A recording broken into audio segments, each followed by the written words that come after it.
Имало едно време една жена, която била много иначийка и никога не слушала мъжа си. Каквото и рече, тя все наопаки. Веднъж вървели двамата покрай ливадите, пък мъжът рекал: „Виж, жено, тази ливада е вече окосена." „Не е косена, мъжо, ами е стрижена." „Как е стрижена, бе, жено, не видиш ли, че е косена?" Не е косената, не е," рекла жената, „стрижена е." Мъжът и тогас какво да прави? Нали му омръзнал вече все този женски инат? Решил да я разсърди още повече и рекал: „Жено, ти сега от инат, че е косена ливадата, да не скочиш в реката." А тя веднага скочила в реката.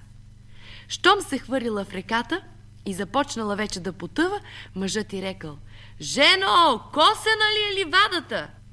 Тя си извадила ръката от водата над главата, па си направила двата големи пръста, средния и показалеца, като ножици, и ги затваряла и отваряла, като че ли казвала, че е стрижена ливадата. Та от женски инат по-голям няма на този свят.